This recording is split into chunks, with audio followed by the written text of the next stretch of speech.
संताने सरता केलो तशा परी चंदनाने बुरी व्यापिल्या गुणदोष या तीन विचारी काही ठाव दिला पायी आपुल्या तुका म्हणे आले समर्थाचे मना तुका म्हणे आले समर्थाचे मना तरी होय राणा रंक त्याचा गुणदोष या तीन विचारी काही ठाव दिला पायी आपुल्या पांडुरंगा करू प्रथम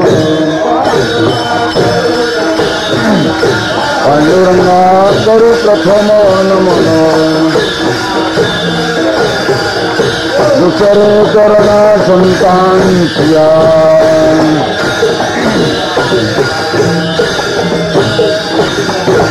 त्यांच्या कृपादाने कथिता विस्तार त्यांच्या कृपादाने कथिता विस्तार बाबाजी सद्गुरुदास तुका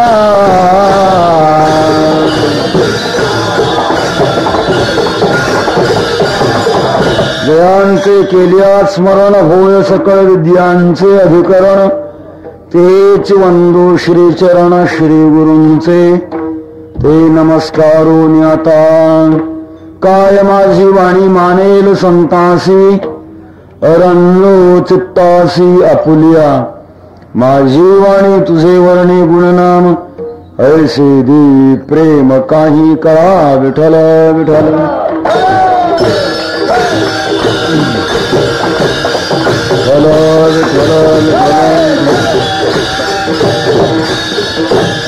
संताने सरता केलो तैशा परी चंदनाने बोरी व्यापिल्या विश्वसंत जगद्गुरु श्री तुकाराम महाराज उपस्थित भाग्यवान भक्तांच्या माता भगिनींच्या सहवासात चिंतन सेवा करण्याकरिता निवडलेल्या भंगातून आपल्या जीवनात संत जीवनाचा झालेला फायदा आणि संतांचं कार्य या दोन महत्वाच्या विषयाचं चिंतन सांगतात विठ्ठल विठ्ठल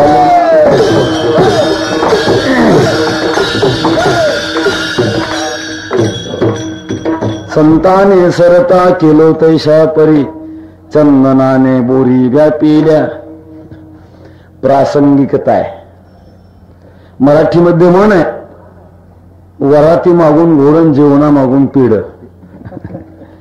असा जसा प्रसंग असावा तसा प्रसंग आता झालेला आहे अर्थात आमच्या 10 वाजेच्या नंतर जवळजवळ 500 किलोमीटरच्या प्रवासात काही वाहनाच्या अडथळ्याने रस्त्याच्या अडथळ्यामुळे येता येता इतका उशीर झाला की जवळजवळ आपली कीर्तनाची वेळ संपूनही गेली अर्थात आल्यानंतर अंशतः का होईना सेवा करून घेणं हे कार्यकर्त्यांचं कार्य आणि सेवा करणं हे माझंही कार्य आहे परंतु आम्हा दोघांमध्ये तुमची अडचण होणार आहे श्रोत्यांची आणि टाळकऱ्यांची किती तुम्ही बसणार किती तुमचा संयम होणार हा सगळा विचार करता करता आपल्या अवधान शक्तीचा भाग लक्षात घेऊनच चिंतन सेवा किती करायची हे प्रसंगामध्ये मी ठरवणार आहे विठ्ठल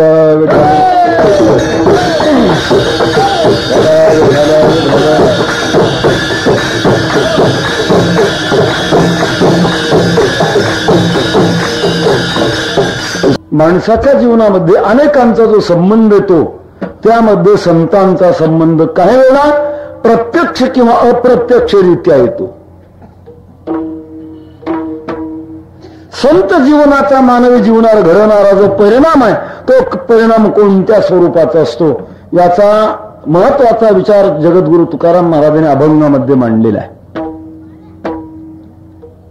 काय आहे माणसाच्या जीवनामध्ये काही जड वस्तूचा विचार करत असताना लक्षात प्रकार असा येतो की काही जड वस्तूचा जड वस्तूवर पडलेला प्रभाव जीवाचा जीवावर पडलेला प्रभाव आणि संतांचा जीवावर पडलेला प्रभाव असे 3 प्रकारचे प्रभाव आपल्या लक्षात येतात काहीला जडाचा जडावर प्रभाव पडतो लोखंडाचा भुसा लोखंडाचे कण आहेत आणि त्याच्या जवळ जर लोहचुंबक आणलं तर त्या लोहखंडाच्या कणावर लोहचुंबकाचा प्रभाव पडतो म्हणजे होतं काय, सगळे कण त्याच्याकडे ओढले जातात. हा जडाचा जडावर झालेला प्रभाव आहे. दुसरं एखादा दृष्टांत आपल्याला सांगता येणार आहे. तुकाराम महाराजांनी तो दृष्टांत वापरलेला आहे. हिरा ठेविता ऐरणी वाचे मारिता जो घणी. हिऱ्याची परीक्षा करण्याकरता तो ऐरणीवर आणि घणाने बरवावा लागतो. खरा असेल तर तो न फुटताना ऐरणीमध्ये किंवा घनामध्ये शिरला पाहिजे. तो जातिवंत हिरा, ही हिऱ्याची परीक्षा आहे. ज्या वेळेला असा लोखंडामध्ये घुसलेला हिरा परत बाहेर काढायचा असतो त्यावेळेला ती आयरन किंवा तो घन फोडायचा नसतो. मग त्याकरता एक ठराविक अशा प्रकारचा उपाय आहे आणि तो उपाय म्हणजे एक हिरकणी नावाचा पदार्थ आहे. हिरकणी म्हणजे हिऱ्याची मिसेस. ती हिरकणी फक्त हिऱ्याला दुरून का दाखवली, आत फसलेला हिरा आपोआप बाहेर पडतो. तुम्ही म्हणा कशावरून करून बघा. लोखंडामध्ये फसलेला हिरा हिरकणी दाखवल्याबरोबर आपोआप बाहेर पडतो. तुकोबरायाने ते चिंतन सांगितलेले. हिरा हिरकणी काडी माझी ऐरणी. ऐरणीतून तो बाहेर करतो. जडाचा जडावर पडलेला प्रभाव आहे. काही वेळा जीवाचा जीवावर प्रभाव पडतो. काही जीव या जगामध्ये अत्यंत श्रीमंत आहेत, काही जीव विद्वान आहेत, काही जीव गुणवान आहेत, काही जीव कलावान आहेत, काही जीव सत्तावान आहेत. ज्या ज्या विषयाचं जे जे वैभव ज्याच्याकडे आहे त्या त्या विषयाचा प्रभाव समाज जीवनामध्ये पडतो. हा एक प्रकार आहे. आणि तिसरा असा प्रकार आहे सर्व जगावर ज्यांचा प्रभाव पडतो त्यांना संत म्हणतात. विठ्ठल विठ्ठल.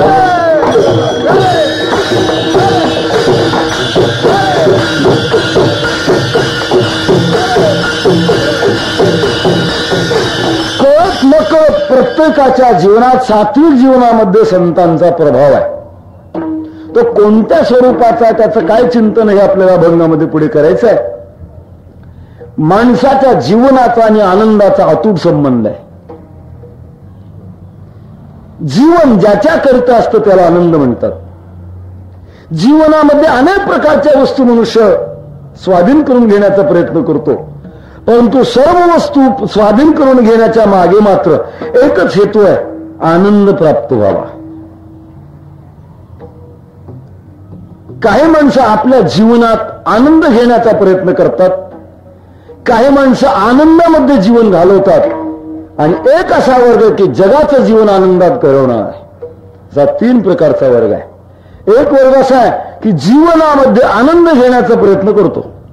संसारातली माणसं आपल्या जीवनामध्ये आनंद घेण्याचा प्रयत्न करतात. जीवनाची दिशा एकीकडे असते आणि आनंद घेण्याकरता करणारे जे प्रयत्न आहेत ते प्रयत्न यथा परिस्थितीप्रमाणे चुकीचे असू शकतात. त्यामुळे काही वेळेला त्यांच्या जीवनामध्ये आनंदाचे क्षण अनुभवाला आल्याचे दिसतात. जीवनामध्ये दोन्ही प्रकारच्या गती दिसतात. एकीकडे दुःखाचाही प्रकार दिसतो तर दुसरीकडे आनंदाचा अल्पांश मिळालेला दिसतो. सर्व संतांनी याचा विचार जगाच्या पुढे मांडलेला आहे की मानवी जीवनामध्ये आनंद घेणारा जो वर्ग आहे त्या वर्गामध्ये आनंद किती प्रमाणातला आहे. अत्यंत अल्प अशा प्रकारचं प्रमाण आहे. काही वेळा सुख आहे तर काही वेळा दुःख आहे, काही वेळा आनंद आहे तर काही वेळा विषाद आहे. अशा दोन्ही प्रकारच्या अनुभवाला माणसाला सामोरा जावं लागतं. काही असे प्रसंग आहेत की एक बाजू आनंदाची आहे तर त्याची दुसरी बाजू दुःखाची आहे, एक बाजू दुःखाची तर त्याची दुसरी बाजू आनंदाची आहे. साधा प्रश्न आहे, माणसाच्या जीवनामध्ये म्हातारपण येणं हे आनंदाची गोष्ट आहे का दुःखाची गोष्ट आहे? फारसा महत्वाचा प्रश्न नाही बाबा. म्हातारपण येणे आनंदाची गोष्ट आहे का दुःखाची गोष्ट आहे? कोणी सांगेल दुःखाची गोष्ट आहे. एकीकडे दुःख वाटतंय परंतु अलीकडे असा एक प्रकार चाललाय की त्या दुःखामध्ये सुद्धा काही माणसं काही अंशामध्ये सुख मानू लागलेली आहेत. 65 वर्षाच्या पुढच्या लोकांना अर्ध तिकीट मिळालेलं आहे प्रवासामध्ये. मग ते सुख का दुःख आहे? कदाचित वय कमी पडलं तर लाच देऊन सुद्धा माणसं आपले वय वाढवण्याच्या प्रयत्नामध्ये सुखा करता का दुःखा करता. एकीकडे जीवन हे दुःखाच्या गर्तेत पडत असताना दिसत असलं तर दुसरीकडे कुठेतरी त्याला माणसाला आनंद वाटतो. तेवढ्यातच मनुष्यातला चालतो. हे सांसारिक जीवनातला प्रकार मी सांगतो. जीवनामध्ये आनंद घेण्याचा प्रयत्न करणारा बहुजन समाज आहे. आनंदामध्ये आपलं जीवन व्यतीत करणारा अल्प समाज आहे. जो आपल्या जीवनामध्ये केवळ आनंदापुढेच असलेला असतो. आनंदाचे डोहे आनंद तरंग, आनंदाचे डोहे आनंद तरंग.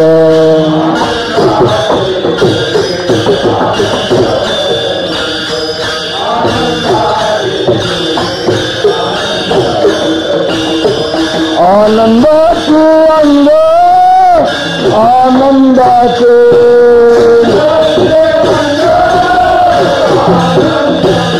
आनंदाचे अंग आनंदाचे,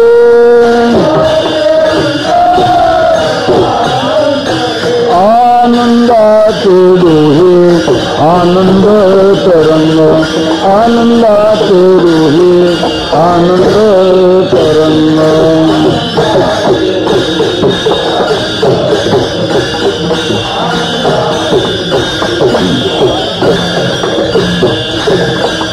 पहिला जो वर्ग की त्याच्या जीवनामध्ये कधीतरी आनंदाचा स्पर्श होतो आणि आनंदाच्या आशेमध्ये त्याचं जीवन जातं. जगद्गुरु तुकाराम महाराजांनी आपल्या नाटाच्या अभंगामध्ये दृष्टांत दिलेला आहे. जुंतले गाणा बांधूनी डोळे, मागे जोड्यार तेनेही पळे, चालिलो किती तेन कळे, दुःखे आरंबळे भुके तहान. पूर्वीच्या काळामध्ये घाणे असायचे किंवा चरक असायचे. चरका करता एखादा बैल जुंपलेला असायचा. कदाचित तो बैल थकला गेला की चालवणाऱ्याने युक्तीनं चालवण्याकरता त्याच्याकरता सुंदरशा प्रकारची हरळीची पिंडी आणायची आणि ती एका काठीला बांधायची. काठी त्याच्या ज्वालाशी बांधायची की जेणेकरून त्याच्या तोंडात ती हरळीची पिंडी येणार नाही, अशा अंतरावर बांधायची. त्या बैलाने ती पेंडी पाहिल्यानंतर खाण्याच्या प्रयत्नाकरता म्हणून पाऊल उचलायचा. त्या बैलाला असं वाटतं आता आपण एक पाऊल उचलला, पेंडी जवळ आली, दुसरा जर उचलला तर अधिक जवळ येईल. असं पावलानं पावलं टाकता टाकता तासना तास तो चालतो, परंतु पेंडी मात्र तोंडाला येत नाही. तो चालतच राहतो. हे जसं सामान्यशा प्रकारचं जीवनाचं आहे त्याचप्रमाणे सामान्य माणसाच्या जीवनामध्ये अशाच पद्धतीची सुखाची पेंडी पुढे बांधलेली आहे. हा जो जीवन वृत्तांत आहे हा जीवन वृत्तांत सामान्यांचा आहे. जगद्गुरु तुकाराम महाराज म्हणतात अशी वृत्ती धारण करणं हा प्रकारचा एक प्रकारचा आत्मघात आहे. किंचित सुखाचा धरला अभिलाष, तेने केला नाश बहु पुढे, तेने केला नाश बहु पुढे, तेने केला नाश बहु पुढे.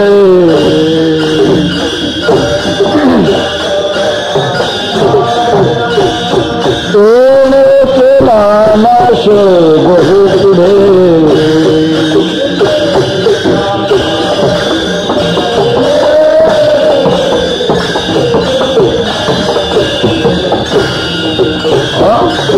हे जे पहिलं जीवन आहे, जीवनामध्ये आनंद हुडकणारा जो वर्ग आहे त्याचा जीवनाचा वृत्तांत असं सांगतात.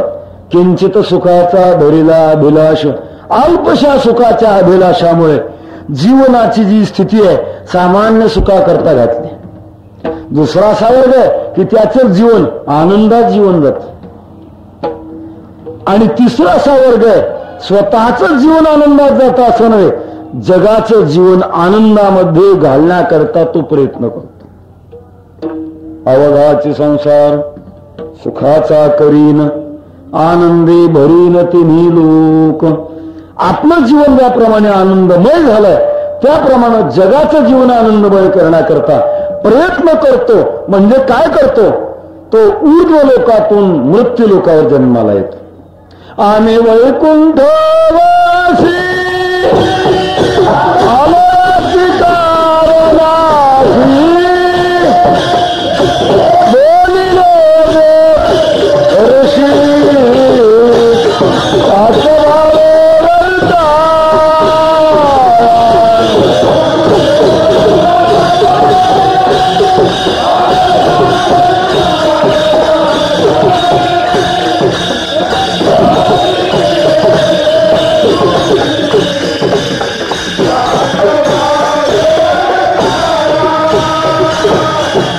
हा वर्ग स्वतंत्र आहे.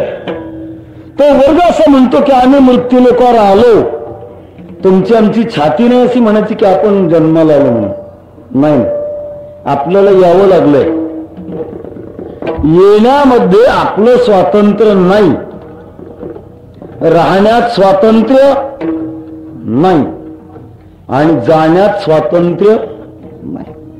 ज्याचं येण्यात राहण्यात आणि जाण्यात स्वातंत्र्य त्यांना संत म्हणतात. पण जगामध्ये 3 प्रकारचा वर्ग आहे. सामान्य जीवाला यावंच लागतं. अदा करणे जे उरावे ते हे सुखदुःखी फळावे तया ते भोगावे यावे देहा एका. आपण जर मृत्यू लोकामध्ये जर स्वातंत्र्यानं जन्माला आलो असतो तर पाहिजे तसा देह धारण केला असता, पाहिजे तिथे जन्म घेतला असता. परंतु परतंत्रता आहे. दुसरा असा एक वर्ग आहे की त्याला या मृत्यू लोकावर अवताराला आणावं लागतं. आणिला ही रूपा बळी करुणी खळे हरिदासी. परमात्म्याला अवताराला आणावं लागतं. प्रार्थना करावी लागते. पृथ्वीवर आपली आवश्यकता आहे, आपण अवतार घ्या म्हणावं लागतं आणि प्रार्थनेच्या द्वारे परमात्मा जगावर अवतीर्ण होतात. तिसरा असा वर्ग आहे की तो स्वतःच्या इच्छेने येतो. इच्छा आहे तोपर्यंत राहतो आणि नसेल त्यावेळेला जातो. अनेकांचे हे इतिहास आहेत. ज्ञानेश्वर महाराजांचा तोच इतिहास आहे. शांती ब्रह्मनाथ महाराजांचा तो इतिहास आहे. जगद्गुरु तुकाराम महाराजांचा हाच इतिहास आहे. मोठ्या गमतीचा इतिहास आहे नाथ महाराजांचा. नाथ महाराजांनी आपलं अवतार कार्य संपवलं आणि संपवल्यानंतर आपल्या देहाला ठेवलं. महाराजांच्या शरीराची अंत्ययात्रा निघाली आणि निघाल्यानंतर योगायोगाने एक महिला आपल्या मुलीला सासरी पहिल्यांदा घेऊन जाण्याकरता निघालेली होती. स्त्रियांचा स्वभाव फटकळ असतो. समोरून नाथ महाराजांची अंत्ययात्रा पाहिल्याबरोबर तोंडातून असे शब्द गेले, मी माझ्या मुलीला पहिल्यांदाच सासरी पोचवायला निघाले आणि अशा माझ्या शुभ काळात बरं बिचारायला आजच जायला जमलं, असे शब्द गेले. नाथ महाराजांनी खांदेकरांना सांगितलं, मला उतरा म्हणाले. माझ्या गाण्याला जर अशुभ होत असलं मी आपलं उद्या जाईन, राहिलं माझाच जाणं. पहिला दिवस घालवला. दुसऱ्या दिवशी नाथ महाराजांनी पुन्हा आपल्या शरीराला ठेवलं. ठेवल्यानंतर ज्या वेळेला खांदेकरी घेऊन चाललेले होते. नाथ महाराजांचं जीवन म्हणजे सनातन धर्माशी संत धर्माचा जिवंत अशा प्रकारचा संघर्ष, असं नाथ महाराजांचं जीवन. ज्या मंडळीने नाथ महाराजांना खांद्यावर घेतलेलं होतं ती मंडळी आपसात चर्चा करायला आली. का नाथ महाराजांनी सनातन धर्माच्या विरोधामध्ये यावत जन्म जगले, परंतु शेवटी आपल्याच तर खांद्यावर जावं लागलंय. आपसात चर्चा चालली खांदे करायची. नाथ महाराजांनी सांगितलं, मला उतरा, तुमच्या खांद्यावर जायची मला इच्छा नाही, मी माझ्या पायी जाईन. तिसऱ्या दिवशी नाथ महाराजांनी गंगेच्या तीरावर गेले आणि आपल्या शरीराला एका डोहामध्ये फेकलं आणि वर फुलं आली. केवढी शक्ती असेल. ज्यांचं जीवन येण्यात स्वतंत्र आहे, राहण्यात स्वतंत्र आहे आणि जाण्यात स्वतंत्र आहे, असे अवतार सिद्ध जे संत असतात ते अवतार सिद्ध संत आपल्या जीवनात आनंद घेतात, जगाला आनंद देतात. चवितो हारस वाटितो आलिका,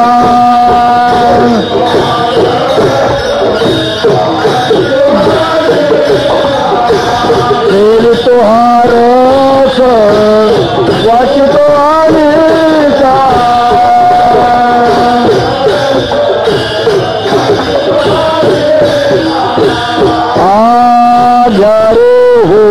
नका रान भरी, रान भरी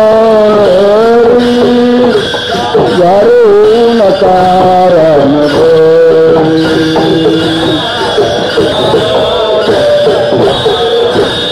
यारे हो नका रान भरी.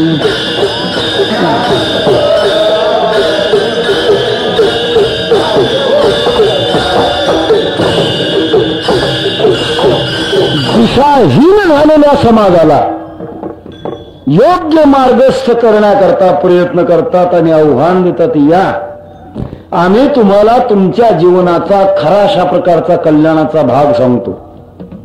मग हे सांगत असताना केवळ सांगून चालत नाही, त्या पाठीमागे शक्तिपात लागतो. फक्त बोलण्यातून माणसाचा उद्धार होत असतो असं नाही, बोलण्याच्या पाठीमागे शक्तिपात लागतो. संतांचे शक्तिपात करण्याचे 4 प्रकार आहेत. एक प्रकार स्पर्श पद्धती, दुसरा प्रकार शब्द पद्धती, तिसरा प्रकार दृष्टी पद्धती आणि चौथा प्रकार संकल्प पद्धती. 4 प्रकार आहेत. 4 प्रकारातून ते जगाचा उद्धार करतात. एक प्रकार आहे दृष्टी पद्धती. संत ज्याचा उद्धार करायचा आहे त्याच्याकडे पाहत असताना आपल्या वेदक आणि वेचक दृष्टीतून ज्या जीवात्म्यावर कृपा करायची आहे त्याच्या 2 भुवयाच्या मध्यस्थ अशा वेगळ्या शक्तीतून पाहतात की ज्याद्वारे भ्रमरगुंठेतून त्या जीवात्म्याचा कायापालटच होऊ शकतो. कृपा कटाक्ष न्यायले आपले पदे बैसविले, बाप रखमा देवीवर विठ्ठले, भक्ता दिदले वरदान, अशी शक्ती लावतात. काही वेळेला स्पर्श करतात. स्पर्शाचा परिणाम भयानक आहे. हात ठेविला मस्तकी, प्रसाद देऊन केले सुखी. स्पर्श चांगलाही परिणाम करतो आणि स्पर्श वाईटही परिणाम करतो. स्पर्शाची काय शक्ती आहे? अलौकिक धर्म तत्वज्ञानाचं ते विज्ञान आहे. मला यावेळेला तो विषय सांगण्याकरता वेळ नसल्यामुळे आपल्या पुढे सांगू इच्छित नाही. संत स्पर्शाच्या द्वारे देखील जगाचा उद्धार करतात. संत ज्याच्या विषयात उद्धार करण्याची इच्छा निर्माण झालेली आहे संकल्प शक्तीने त्याचा उद्धार करतात. या अभंगामध्ये शेवटच्या चरणामध्ये तो प्रसंग असल्यामुळे मी इथे त्याचा उहापोह करत नाही. दृष्टीनं, स्पर्शानं, शब्दानं आणि संकल्पानं जगाचा उद्धार करणारे संत काय म्हणून करतात? जगाची पात्रता म्हणून उद्धार करतात का जगाची पात्रता नसताना उद्धार करतात? पात्रता असताना उद्धार करणं हे गुरुचं काम आहे. ज्याचा तसा अधिकार आहे त्या अधिकाराप्रमाणे त्याला फल देणं हे गुरु परंपरेतलं कार्य. परंतु संत परंपरेमध्ये मात्र हा अधिकाराचा अडथळा दूर करून अनधिकारी जरी असेल तरी अनधिकारावर संतांची जर प्रसन्नता झाली तर ती प्रसन्नता काय काय करते जगद्गुरु तुकाराम महाराज अभंगाच्या पहिल्या चरणात सांगतात.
प्रभाव असतो हे पहिल्या चरणात सांगतात. संताने सरता, सरता काही भजनी मंडळी सरिता म्हणतात. लक्ष द्यायला पाहिजे. संतांच्या प्रत्येक शब्दाकडे लक्ष ठेवलं पाहिजे. सरिता म्हणजे अर्थच बदलला, नदी होतो सरिताचा अर्थ. सरता करणं वेगळं आणि परता करणं वेगळं. सरता याचा अर्थ त्यांच्याकडे गेल्यानंतर आपल्याशी एकरूप करतात. आपलं जे वैभव आहे, आपलं जे ज्ञान आहे, हा आपला जो आनंद आहे, त्या आनंदाशी एकरूप करून घेणं, याचं नाव सरता करणं आहे. गंगा समुद्राकडे जाते, समुद्र गंगेला सरत करून घेतो. ओह गंगेकडे येतात, गंगा ही ओहळाला सरत करून घेते. का परत करते? परत करत नाही, आपल्यात सामावून घेते. आपल्यात सामावून घेणं हे संतांचं कार्य आहे. जीवात्मा आपल्या आनंदाकरता जगात जन्माला आल्यानंतर सारखा धडपड करतो. या विषयात जा, त्या विषयात जा, त्या विषयात जा. कशा करता? सरत होण्याकरता. परंतु विषयाचा स्वभाव आहे, सरत होत नसतं, विषयात परत होतं. विषयाशी एकरूपता माणसाची कधीच होणार नाही. कारण का? दोघांचे विरुद्ध धर्म आहे. एक जड आहे, एक चेतन आहे. चेतनाचं आणि जडाचं एकीकरण कधी होणार नाही. जडाचं एकीकरण होईल, चेतनाचं एकीकरण होईल. सामान्य मनुष्य आपल्या अज्ञानाच्या शक्तीवर विषय प्रांताकडे जातो, आनंदाकरिता जातो. परंतु विषय मात्र सरत करून घेत नाहीत, परत करतात. जीव सुद्धा जीवाला सरत करून घेत नाही, परत करतो. जोवरी चळणगा तोवरी म्हणती माझा, मानिती लहान थोर देह सुखाच्या काजा. एक जीवात्मा दुसऱ्या जीवाकडे सुखाकडे करता जातो. परंतु दोघांच्या मर्यादा आहेत, स्वार्थाच्या मर्यादा आहेत, सहनशीलतेच्या मर्यादा आहेत, देण्या घेण्याच्या मर्यादा आहेत. सरत होऊ शकत नाही, परत होतो. परत मी नेहमी विनोदाचा तो दृष्टांत सांगत असतो. शेतातून किंवा कष्ट करून आलेला पिता घरी आल्यानंतर त्याचा लहान जो बालक असतो हात पाय धुतो आणि धुतल्यानंतर थकवा घालवण्याकरता त्याला एक विषय समोर येतो.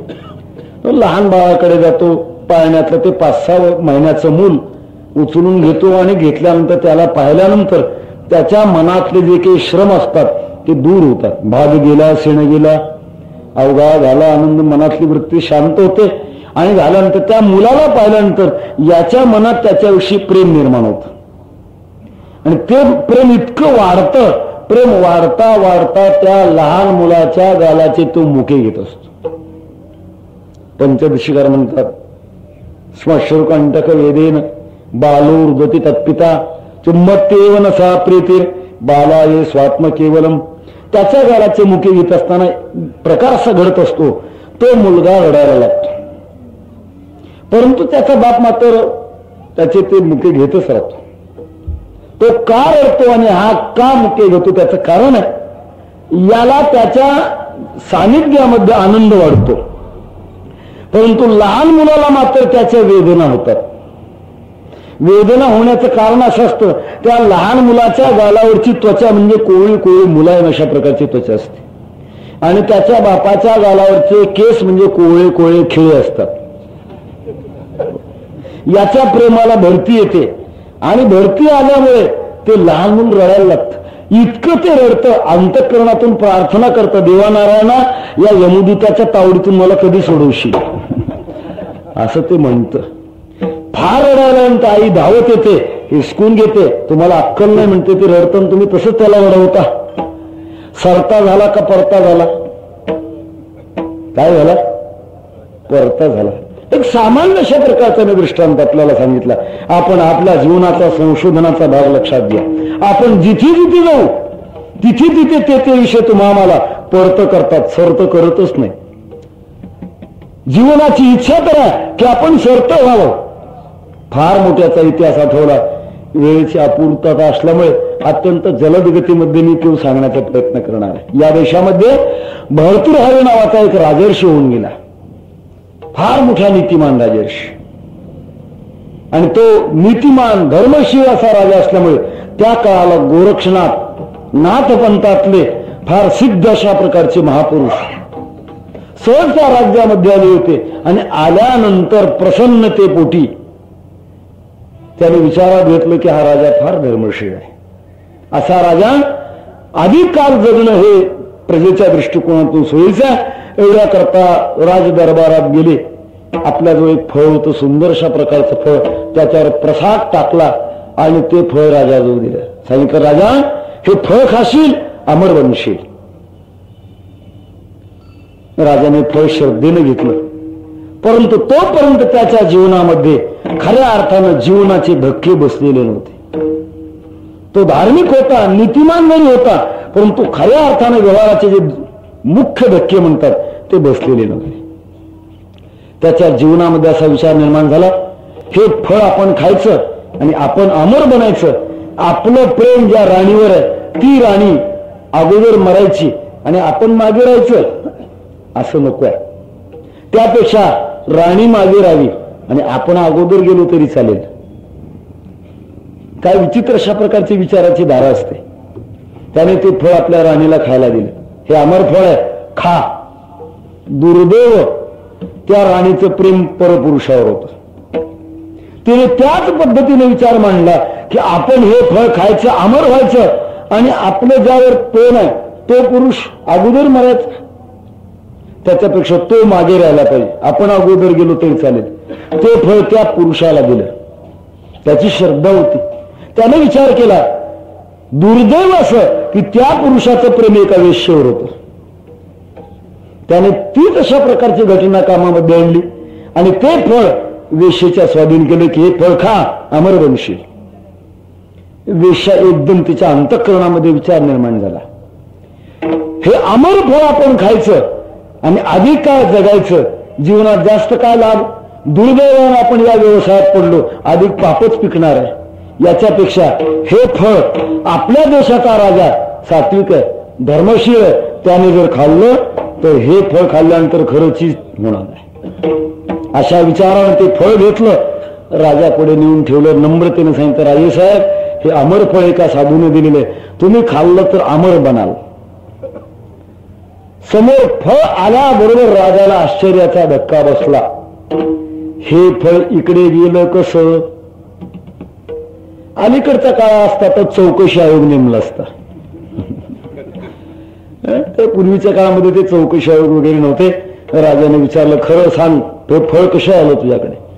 तिने सांगितलं, अमक्या अमक्या माणसाने दिलं. त्याला बोलवलं, तुझ्याकडे फळ कसं आलं? राणी साहेबांनी दिलं. राजाच्या अंगाला घाम फुटला आणि त्याच्या जीवनात वैचारिक अशा प्रकारची क्रांती झाली. तो दुःखानं या जगाला सांगतो, याम चिंतयामि सततम मैसा विरक्ता साप्यन्यमिच्छति जनाम सजनोन्य सक्ता अस्मत्कृते परितुष्य तु काचिदन्या धिक्तांच तंचे मांच मदनंच मांच. धिक्कार असो माझ्या वृत्तीला. मी या जगामध्ये ज्या नजरेनं पाहतो ते जग माझ्याशी सरत होत नाही, ते जग मला परत करताय. असं जर असेल तर मी या जगापासून कायमचा दूर होईल. एवढ्या करता त्याने राज्यावर लाथ मारली आणि अरण्याचा रस्ता धरला. मी काय सांगितलं हा प्रकार? सांगण्याचं उत्तर तसं आहे की जीवात्मा जगाकडे जात असताना सर्त होण्या करता जातो, परंतु सर्त होत नाही, परत होतो. जिथे सर्त होतो ती जागा आहे संतांची. महाराज म्हणतात, संतांनी सरता केलो, मला त्याने सर्त केलं, माझ्याशी एकरूप करून घेतलं, मला आपल्या सत्तेत बसवलं. कशा पद्धतीप्रमाणे? चंदनाने बोरी गाठीला,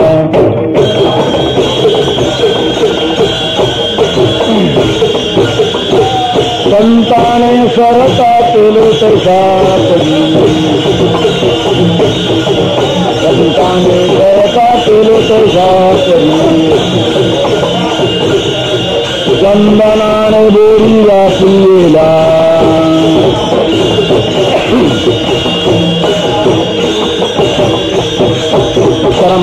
दृष्टांत वापरतात तो जड सृष्टीचा दृष्टांत वापरतात, परंतु सामर्थ्यशील आणि जे प्रभावी असा तो दृष्टांत आहे.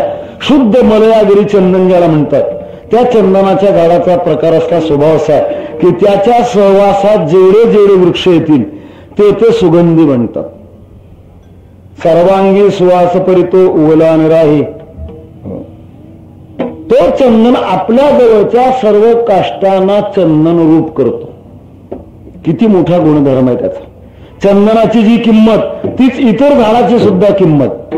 तुकोबाराने दृष्टांत दिला बोरीचा. चंदनाच्या झाडावर जवळ बोरीचं झाड असावं. बोरीचंच का निवडलं? तुकाराम महाराजांची सुद्धा खोच आहे.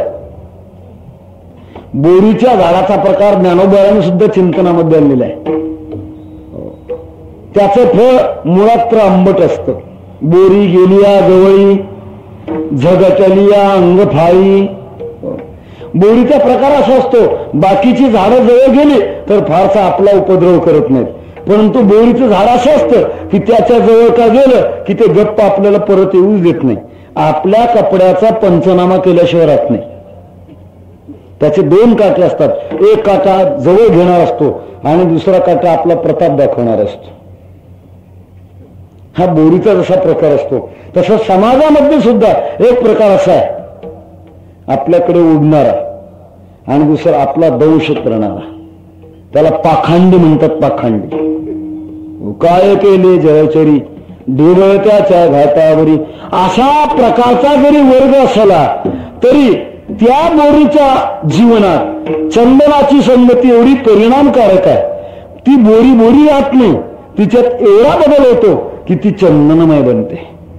चंदनाची जी किंमत आहे, चंदनाचा जो गुणधर्म आहे, तोच गुणधर्म त्या बोरीचा होत असल्यामुळे हा जसा प्रकार घडावा तसं महाराज म्हणतात, माझ्या जीवनामध्ये अशा प्रकारची वृत्ती होती. कोणती वृत्ती? इतरांना पीडा देण्याची वृत्ती होती. दुष्ट अशा प्रकारची वृत्ती होती. पामर वृत्ती होती. कोणत्याही प्रकारचा अधिकार नव्हता, परंतु संतांना माझी दया आली आणि दया आल्यामुळे जसं बोरीवर परिणाम होतो त्याप्रमाणे माझ्याही जीवनामध्ये परिणाम झाला. परिणाम होत असताना मात्र संतांनी माझा काही अधिकार पाहिला का? काय आहे? कोणत्याही गोष्टीचा प्रकार करत असताना काही ना काहीतरी त्याचा अधिकार पाहिला पाहिजे. संसारामध्ये जे काही व्यावहारिक मूल्यमापन आहे, या व्यावहारिक मूल्यमापनामध्ये कमीत कमी संबंध पाहावा लागतो, मोबदला पाहावा लागतो किंवा अधिकार तरी पाहावा लागतो. तीन गोष्टीपैकी काही ना काहीतरी पाहावं लागतं. संबंध असेल, संबंध असल्यानंतर अपेक्षा जी असेल ती त्याला द्यावं लागतं, किंवा मोबदला देत असेल, जशा पद्धतीचा मोबदला असेल त्याला तशी तशी वस्तू देणं. कोणत्या ना कोणत्या तरी रूपातून देण्या घेण्याच्या व्यवहारामध्ये विचार करावा लागतो. विचार न करताना कोणीही जगामध्ये देत नाही. संत ज्या अर्थी एवढं आम्हाला योगदान देतात, देत असताना काय विचार करतात? प्रत्येकाच्या विचाराची कक्षा भिन्न भिन्न आहे. त्या 11व्या वेळीचा अशा प्रकारचा एक इतिहास सांगितला जातो. तो लहान असताना एका माळ्याच्या बागेत जायचा. राजाचा मुलगा म्हणून त्याने कौतुक करायचे, त्याचे लाड करायचे, त्याला जवळ घ्यायचं, चांगली फुलं द्यायची, चांगली फळं द्यायची. खूप अशा प्रकारचं त्याच्याशी प्रेमाची त्याची वर्तणूक होती. पुढच्या काळामध्ये जो त्यावेळेला प्रत्यक्षात स्वतः राजा झाला आणि राजा झाल्यानंतर मग या मायाचं गोष्ट लक्षात आली की आपलं ज्यांच्यावर खूप प्रेम, तो राजा झाला, त्याच्या भेटीला गेलं पाहिजे. भेटीला जाण्याकरता काय करावं? शास्त्रात नियम असा आहे, रिक्त हस्ते नो पेयात राजानम देवतां गुरु. राजा देवता आणि गुरु यांच्याकडे जात असताना मोकळ्या हाताने जाऊ नये. काहीतरी समिधा घेऊन जावं आणि कदाचित मोकळ्या हाताने जाण्याचा प्रसंग आला, मोकळ्या हाताने येऊ नये.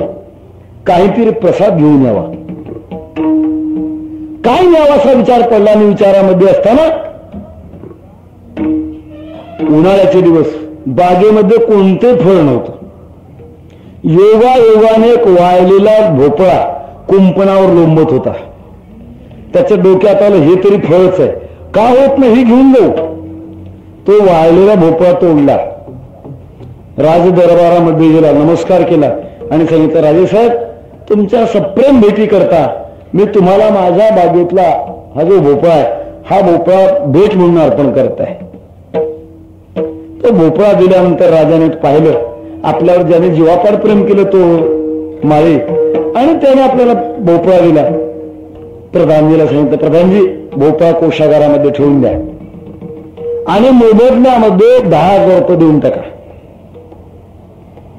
असं सांगितल्यानंतर जवळच एक मनुष्य त्याने पाहिलेला होता. हा प्रसंग त्याच्या गोष्ट लक्षात आली. हे नवीन राजे यांची प्रसन्नतेची पद्धती फार सोपी दिसते. 1 रुपयाच्या किमतीच्या भोपळ्यात 10,000 रुपये मिळतात, तर आपल्या घरी 10,000 रुपयाची ठाणमंदी घोडी आहे, ती जर राजाला भेट दिली तर आपल्याला किती पटीने पैसे मिळणार आहेत. असा मनामध्ये भाव घेऊन त्याने दुसऱ्या दिवशी आपली घोडी सोडली, दरबाराच्या पुढे आणून बांधली आणि नमस्कार करून राजाला सांगितलं, राजेसाहेब तुम्हाला शोभणारी अशा सुंदर प्रकारची घोडी मी तुम्हाला भेट म्हणून देतोय. राजाने विचार केला की उष्ट्या हाताने कधी कावळानं हाकणारा मनुष्य आणि सहजासहजी ही 10,000 रुपयाची घोडी आपल्याला देतो. तुका म्हणे इथे काहीतरी आहे, कुठेतरी पाणी मुरत आहे. कालच्या प्रसंगामध्ये याने उपस्थित असल्यामुळे आपल्या प्रसन्नतेचा गैरप्रकार घेण्याकरता, गैरफायदा घेण्याकरता याने कृत्य केलं. त्याने आपल्या प्रधानजीला सांगितलं, प्रधानजी ती घोडी ताब्यामध्ये घ्या आणि काल आलेला जो भोपळा मोबदला म्हणून याला देऊन टाका. कसा चेहरा झाला असेल त्याचा. 1 रुपया किमतीच्या भोपळ्यावर 10,000 रुपये कोणाला मिळतात? माळाला मिळतात का याला मिळतात? माळाला मिळतात, कारण त्याच्या प्रेमाची किंमत वेगळी आहे. प्रत्येक व्यवहारामध्ये किंमत भिन्न भिन्न बदलते. ज्याच्यावर संत कृपा करतात आणि सर्त करून घेतात त्यांच्याकडनं मोबदला किंमत संत काय घेतात? तुकाराम महाराज अभंगाच्या 2ऱ्या चरणात सांगतात.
ज्याला करतात, शर्त करत असताना मात्र त्याचं काहीच पाहत नाहीत, गुण पाहत नाहीत, दोष पाहत नाहीत, याती पाहत नाहीत, कोणताही प्रकार विचारामध्ये न घेताना ठाव दिला पायी आपुलिया, आपलं जे ठिकाण आहे, आपला जो महिमा आहे, आपला जो आनंद, तो आनंद त्याला सर्वस्वी देतात. हा संतांच्या कृपाळूपणाचा प्रकार आहे. मीराबाईंच्या जीवनातला छोटासा वृत्तांत आहे, तो सांगून पुढे चालणार आहे.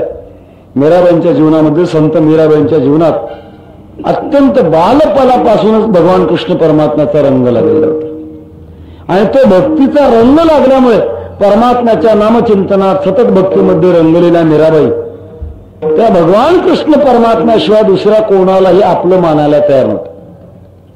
मेरे तो गिरिधर गोपाल और दुजो न कोई, माझा फक्त भगवान कृष्ण परमात्मा आहे, माझं दुसरं कोणी नाही. तुका म्हणे माझी नवती ही कोणी, एका चक्रपाणी वाचोनिया, असा त्यांचा अंतःकरणातला भाव. भगवान कृष्ण परमात्म्याची पूजा करणं, त्याचं चिंतन करणं, त्याच्या दानामध्ये राहणं, त्याच्या आनंदामध्ये राहणं, हे त्यांचं सहज अशा प्रकारचं जीवन. अशा त्या जीवन प्रकारामध्ये विठाल विठाल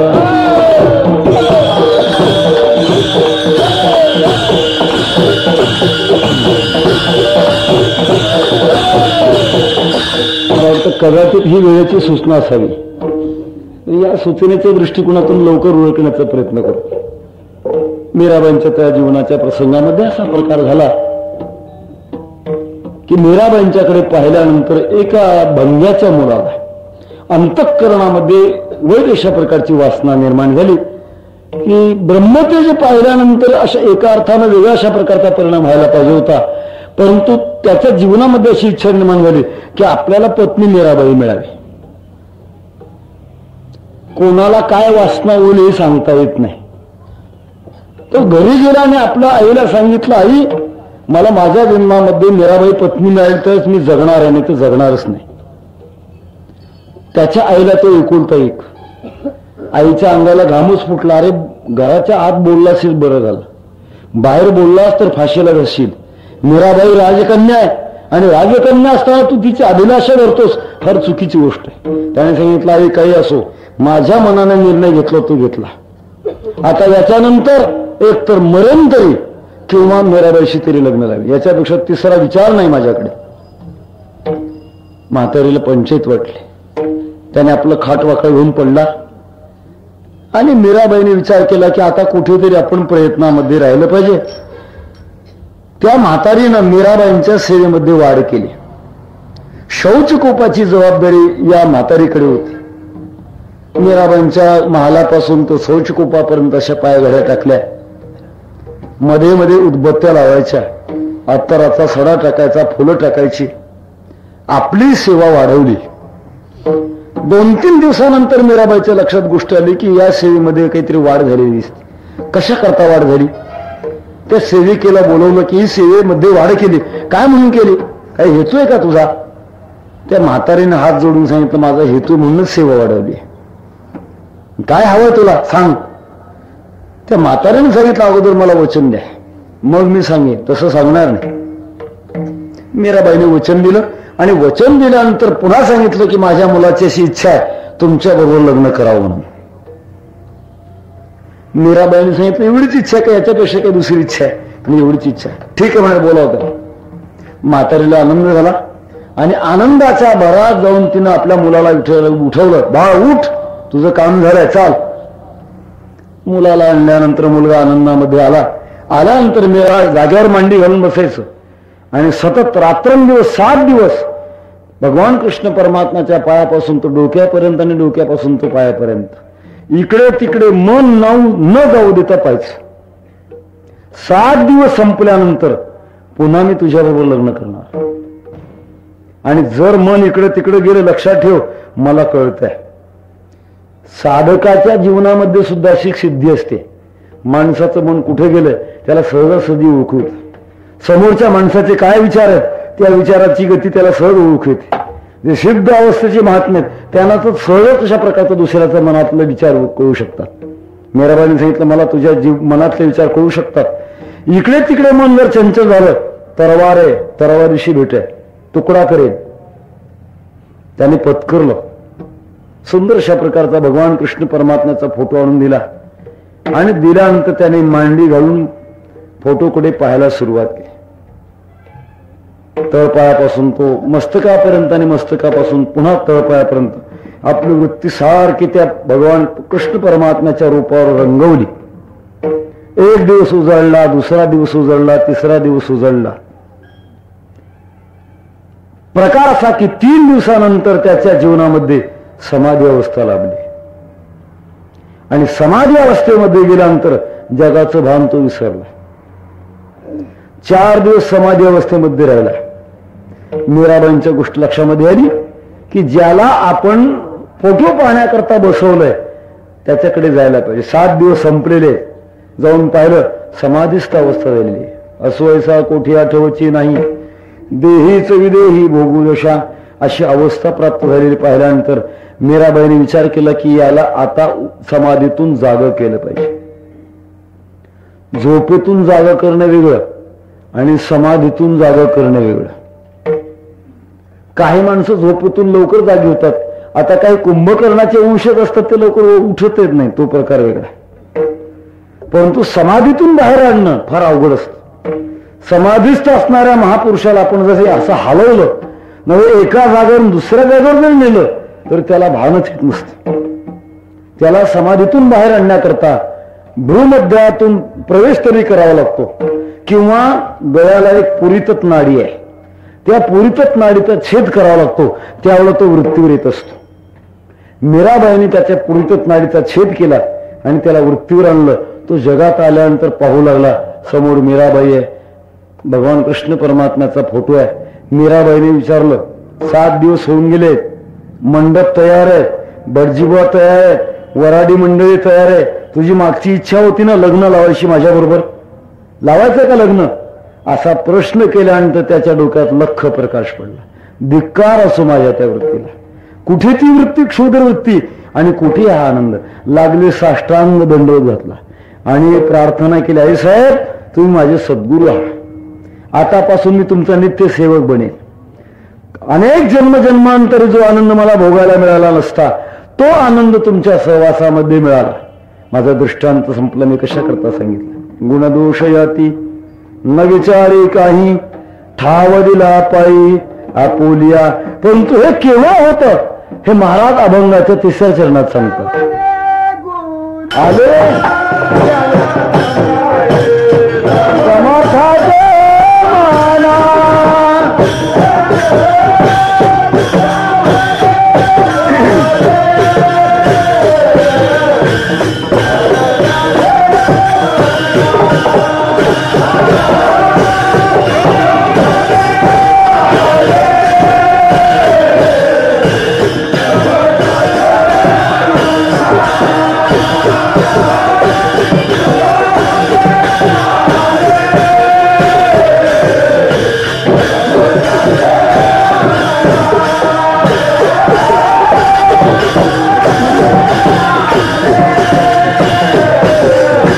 समर्थाचे माना,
तुकाराम महाराज सांगतात की ज्या वेळेला त्यांच्या मनाला येईल, तुकाराम म्हणे आले समर्थाचे मना, मनाला आल्यानंतर तरी रंक त्याचा राणा होय.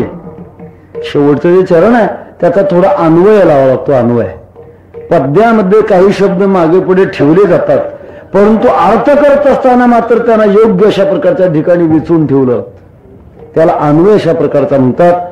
जरी रंक असेल त्याचा राणा होईल. रंक कोणत्या पद्धतीमध्ये? आनंदाच्या बाबतीमध्ये रंक, ज्ञानाच्या बाबतीमध्ये रंक, संयमाच्या बाबतीमध्ये रंक, वैराग्याच्या बाबतीमध्ये रंक. ज्याची असमर्थ अवस्था आहे असा जरी असेल तरी परंतु त्याला समर्थ अवस्था लाभ होण्याची शक्ती संतांच्याकडे केव्हा होतं?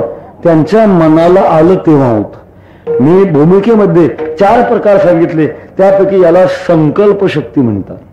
ज्यावेळेला त्यांच्या अंतःकरणातच संकल्प शक्ती निर्माण होते की आपण याचा आज उद्धार करायचा, असं मनात आल्याबरोबर तो दूरदिशी जरी असेल तरी त्याच्या जीवनात प्रक्रिया बदलतात आणि त्याचं आमूलाग्र अंतरंग बदलतं.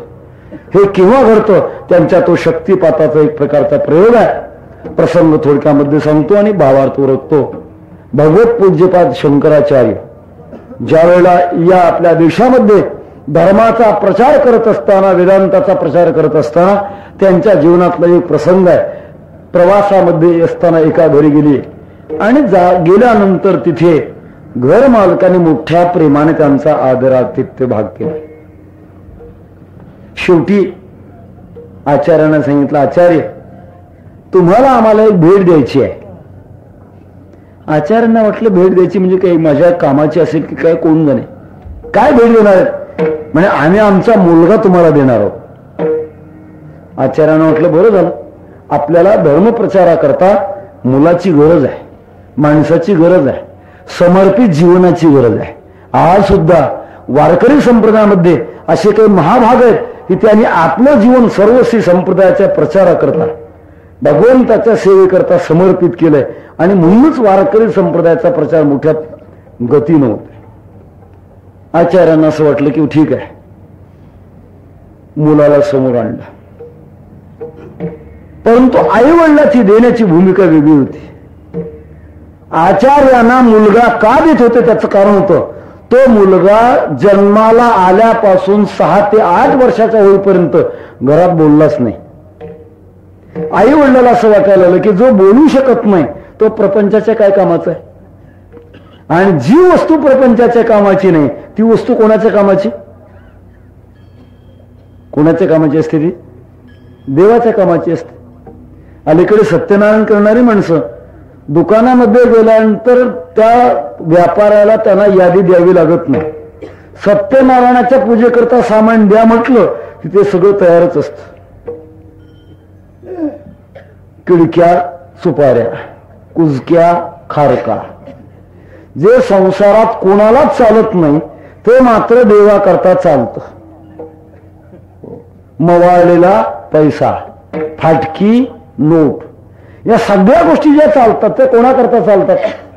जे संसारात खपत नाही ते देवापुढे खपवण्याचा माणसं प्रयत्न करतात. मला बाकीचं जास्त सांगत नाही.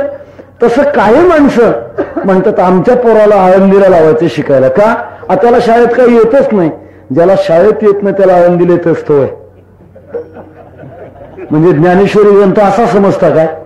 जन्मच्या जन्म गेले काही ओळ्या सुद्धा अजून समजत नाही. भयानक विद्वान माणसाचं काम आहे. तुम्ही त्याच्यावर कित्येक कालानुकाल, कित्येक युगाच्या युग त्याच्यावर पीएचडी करत बसा, थांग लागणार नाही. असं अथांग अशा प्रकारचं ते ज्ञान आहे. आणि ज्याला प्रपंचातलं ज्ञान नाही अशी माणसं म्हणतात आळंदीला पाठवायचे. पाठवा, ठीक आहे, परंतु त्या वृत्तीतून पाठवू नका, श्रद्धेतून पाठवा. संसारातला टाकाऊ झाला म्हणून पाठवू नका, तो सेवेकरता योग्य म्हणून पाठवा. सांगण्याचा इतर तसा तो बालक जन्माला आल्यापासून बोललाच नव्हता. 6-8 वर्ष झाली होती आणि त्या बाळाला शंकराचार्यांच्या पुढे आणून बसवलं. म्हणजे हा मुलगा तुम्हाला देऊन टाकला. शंकराचार्याने चेहऱ्याकडे पाहिलं, ब्रह्मतेज आहे. ब्रह्मतेज ओळखण्याकरता कोणालाही नजर नसते. मोठी माणसंच मोठ्या माणसाला ओळखत असतात. थोर माणसं जर कळावे असं वाटत असेल तर त्याच्याकरता थोरच व्हावं लागतं. पोरांना थोर कळत नसतात. म्हणजे वैकुंठवासी गुरुवरे मामासाहेब म्हणायचे, तुम्हाला मोठी माणसं कळावी असं वाटतं का? तुम्ही मोठी झाल्याशिवाय ती कळणारच नाही. विठाला विठाला.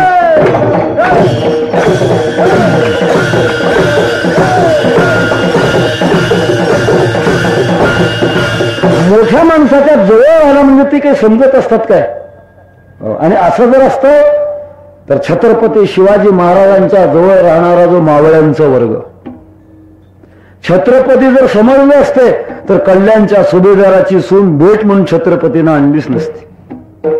त्यांचा काय अधिकार आहे, त्यांची काय वृत्ती आहे, हे जवळच्या मावळ्यांना कळाली. का सांगतो? जवळ राहायला म्हणजे माणसं कळतात असं मुळीच नाही. फक्त कळण्याची नजर असावी लागते.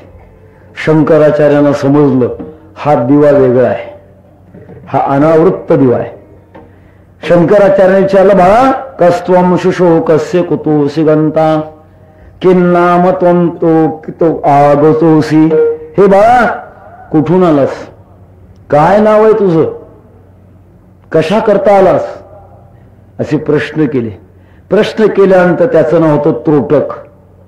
त्रोटकाच्या लक्षात आली गोष्ट, आपल्या जीवनाचा अत्यंत भाग्याचा क्षण आहे. आता तोंड उघडायला हरकत नाही.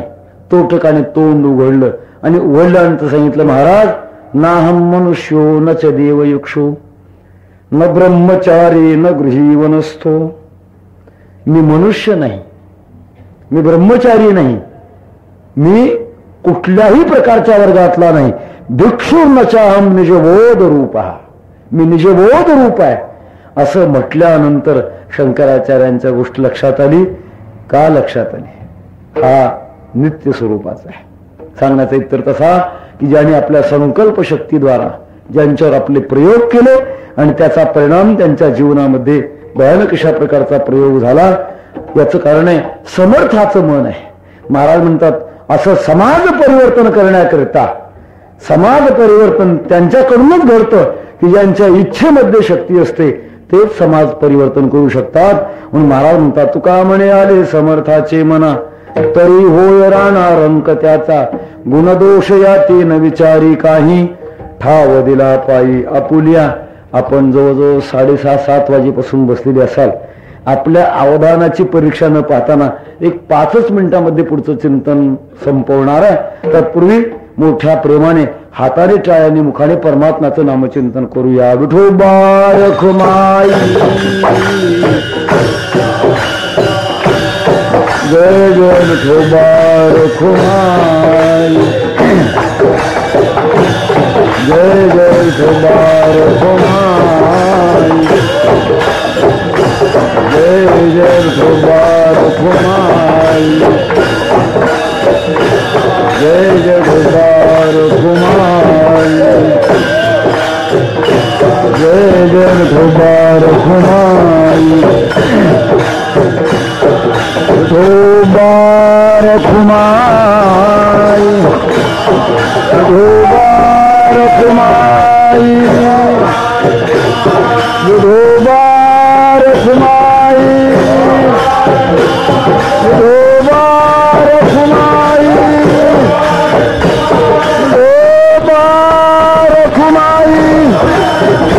विठोबा रखुमाई, विठोबा रखुमाई,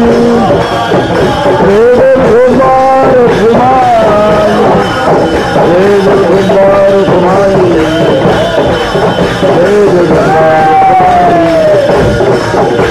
विठोबा रखुमाई, बोला पुंडलिक वरदे श्री ज्ञानदेव. विठोबा रखुमाई, जय विठोबा रखुमाई, जय विठोबा रखुमाई, विठोबा रखुमाई.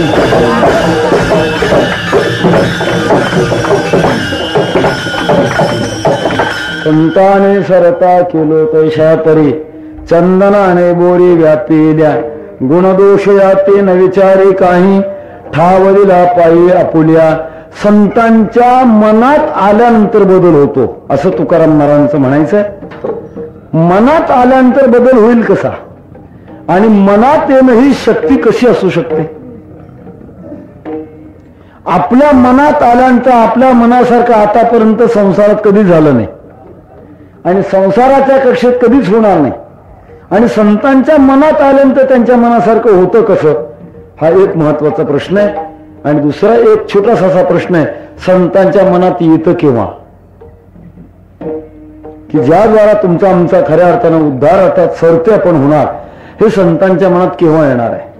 अशा 2 महत्वाच्या विषयाचं थोडक्यामध्ये चिंतन करून सेवा समर्पित करणार आहे. विठ्ठल विठ्ठल.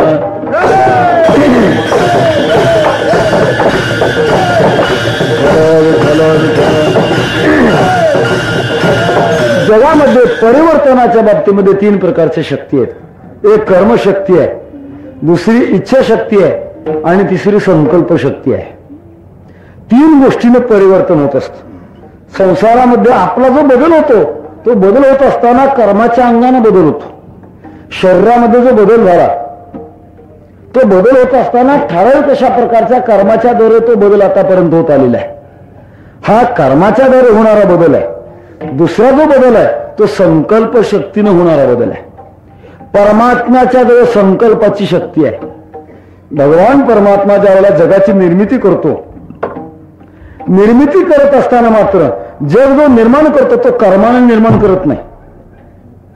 त्याच्याकरता दुसरी कोणती शक्ती चालत नाही. त्याच्याकरता शक्ती एकच चालते, ती म्हणजे संकल्पाची शक्ती. आंधळ्या पांगळ्याचा एक विठोबा दाता, प्रसवला विश्वतोची सर्वा होय जाणता. घडी मोडी हेळा मात्रे पाप पुण्य संचिता, भवदुःख कोणवारी तुझ वाचोनी चिंता. एका क्षणामध्ये सृष्टी निर्माण करतो आणि एका क्षणामध्ये सृष्टी संपवतो. त्याच्या मनामध्ये जर आलं, निर्माण करायचं मनामध्ये जर आलं तर सहजासहजी निर्माण करतो. आणि सृष्टीवर घात करायचं मनामध्ये आलं की तो सहजासहजी संपतो. युगावने ज्या तालुक्यामध्ये आपली चिंतन सेवा चालू आहे, पूर्व 4-2 वर्षाच्या पूर्वी भयानक अशा प्रकारचा प्रसंग या तालुक्यावर आला. जो भूकंपाचा प्रसंग, जो आल्यानंतर जगाचे सुद्धा डोळे पाणवले, असा भयानक चित्त विदारक अशा प्रकारचा तो प्रसंग आला. परंतु त्या प्रसंगाच्या बाबतीमध्ये मात्र परमात्म्याचीच इच्छा असते. ज्या ज्या क्रिया बदलतात त्या बदलण्याच्या क्रियेच्या पाठीमागे भगवंताची इच्छा असते. घडी मोडी हेळा मात्रे पाप पुण्य संचिता, तो आपल्या संकल्प शक्तीच्या द्वाराच या जगातलं परिवर्तन करतो. पण त्याची शक्ती संकल्प शक्ती आहे. आणि याच्यापेक्षा तिसरी जी शक्ती आहे ती शक्ती म्हणजे इच्छाशक्ती आहे. इच्छाशक्तीमध्ये इच्छाशक्तीचे असे प्रयोग आहेत. भौतिक जीवनामध्ये सुद्धा विज्ञानाने असे काही प्रयोग केलेले. एखाद्या माणसाच्या विषयात सुधारणा करता जर अति उत्कट अशा प्रकारची इच्छा असेल तर त्या अति उत्कट इच्छेच्या द्वारे त्याने त्याचं जर चिंतन केलं तर त्याच्या प्रकृतीवर सुंदरशा प्रकारचे अनुकूल परिणाम होतात, असं विज्ञानानं सुद्धा सिद्ध केलंय. त्याचप्रमाणे ज्याला आत्मसामर्थ्य प्राप्त झालेलं आहे अशा महापुरुषाच्या जीवनामध्ये प्रत्येक इंद्रियामध्ये सामर्थ्य असतं. साचची कराचरणी होती डोळे, ज्ञानोबा म्हणतात. अशा महापुरुषाचे हात पाय सुद्धा डोळ्याच्या प्रकारे काम करतात. विधिनिषेधाचं काम त्यांचे डोळेच करू शकतात, अशी शक्ती त्यांच्या जीवनामध्ये आलेली असते. तो प्रसंग असा आहे, स्वामी विवेकानंद आणि रामकृष्ण परमहंस दोघांच्या संबंधामध्ये रामकृष्ण परमहंस झोपलेले होते. एक अत्यंत श्रीमंत मनुष्य स्वामी रामकृष्ण परमहंसाच्या दर्शनाला आलेला होता. आणि दर्शनाला आल्यानंतर स्वामी रामकृष्ण परमहंसाचं वैराग्य पाहण्याकरता त्यांनी खिशातनं 1 रुपया काढला आणि विवेकानंदांची परवानगी घेऊन हातावर ठेवण्याचा प्रयत्न करू लागला. स्वामी विवेकानंदाने सांगितलं, तुम्ही हातावर ठेवू नका, ते झोपेमध्ये जागा असताना सुद्धा घेणार नाही. कारण साधू तो की जो जगापुढे हात पसरत नाही, तो साधू. जगापुढे जो हात पसरतो, दीक्षापात्र अवलंबने जो जिने लाजीरवाने ऐसी अशी नारायणे उपेक्षिजे सर्वथा. परमात्मा सुद्धा त्याचा स्वीकार करत नाही, साधू तो फक्त जगाला देतो, तो साधू. अशी वृत्ती असल्यामुळे स्वामी विवेकानंदांनी सांगितलं त्यांच्या हातावर ठेवू नका. असा आदेश दिल्यानंतर तरी परंतु त्या श्रीमंत माणसाने आपली इच्छा जाणून घेण्याकरता आणि परीक्षा घेण्याकरता झोपेमध्ये असणाऱ्या रामकृष्ण परमहंसाच्या हातावर तो रुपया ठेवला. विठ्ठल विठ्ठल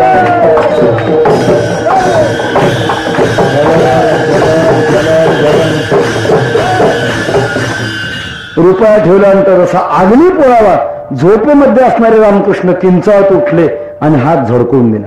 साचची करचरणी होती डोळे. हातामध्ये सुद्धा अशी शक्ती येते, हे आपल्याला निषिद्ध आणि हे आपण स्वीकारलं न पाहिजे. अशी शक्ती ज्यांच्या इंद्रियामध्ये येते त्यांच्या मनामध्ये काय शक्ती येणार नाही. अशी शक्ती संचित असल्यामुळे ज्या जीवात्म्यावर शक्तीपात करण्याची इच्छा होते त्याच्या जीवनामध्ये कायापालट होतो. तुका म्हणे आले, समर्थाचे मना तरी होय राहणार रंक त्याचा. असा संतांच्या मनामध्ये जो शक्तीपात करण्याचा भाव निर्माण होतो तो केव्हा येतो त्यांच्या मनामध्ये?